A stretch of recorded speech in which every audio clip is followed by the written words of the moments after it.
Hello, my name's Matt Reeve, Corps Officer of the Camberwell Salvation Army, and thank you for joining us today on our Easter reflections. In grief and loss, a moment arrives when all goes quiet. The beloved no longer present, the soul knows not what to do, where to go, or who to be. All that remains is void. Today, in the middle of the Easter story, today is a day of silence. In fact, sometimes Easter Saturday is described as the great silence, or more appropriately for some of us, a divine pause, a moment to take heed of all that's taken place in our lives and reflect on the beauty of the cross as we look forward to the resurrection. But at a minimum, it was Silent Saturday. However we choose to think about today, we know that it sits in between two significant events: Jesus dying on the cross and the resurrection, which we celebrate tomorrow. But before we do that, we take a moment to wait.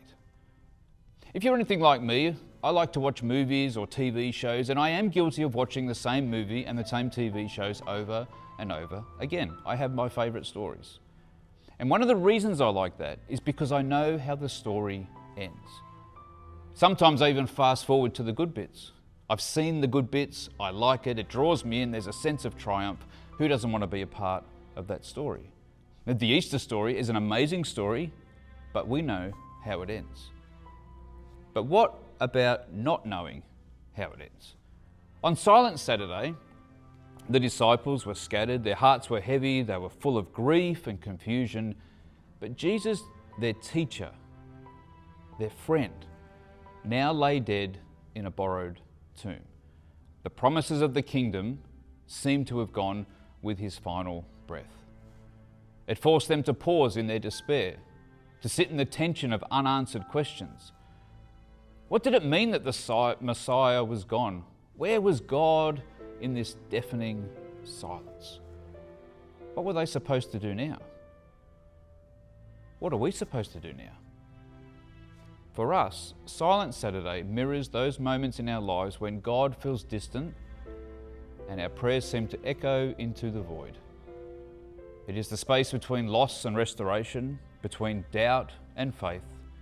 And the disciples didn't know that Sunday was coming. They'd been told, it had been spoken about. But they didn't have the gift of hindsight that we hold today. Their Saturday was raw and honest and shrouded with uncertainty. And yet, in that silence, God was at work amongst them, weaving the redemption story through their lives as he weaves it through ours in ways that they cannot see. If Silent Saturday teaches us anything, it is about waiting. I'm not necessarily a patient person, and so waiting is not a hobby of mine. Waiting can be frustrating, but it does remind us that the space between death and resurrection is not empty. It is a silent promise. The tomb was silent but not stagnant. Jesus' body was rested, but his victory was already secured. The stone will roll away, but not yet, not today. Waiting is a critical part of the Easter story. In many ways, it reminds me that even the ministry that we're involved in, or our serving capacity, whether we're giving out meals, we're visiting people in their homes, walking alongside others, praying for people, outreach activities, even though these things are wonderful, it isn't the end of the story.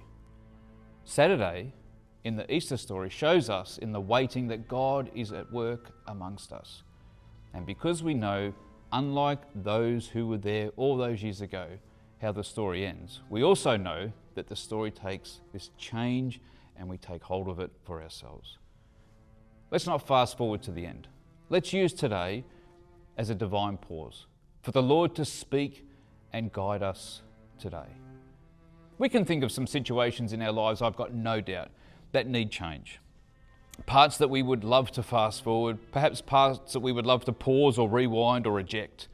Perhaps we are sad, overwhelmed, or even frustrated by some of life's circumstances. But like those who had put their hope in Jesus, they too were sad. But before the victory of the resurrection, they experienced silence.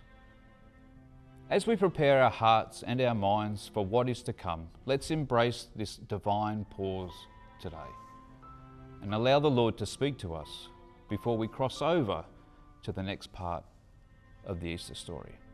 It's important for us to honour this day as we pause, as we pray in the silence. Lord, I am listening. Speak to me. Let's not forget that the silence isn't the absence of the presence of God among us. May we experience the divine pause, bring our needs to Him, and they be met in the resurrection tomorrow.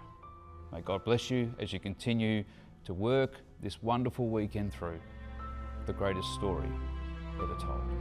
God bless you.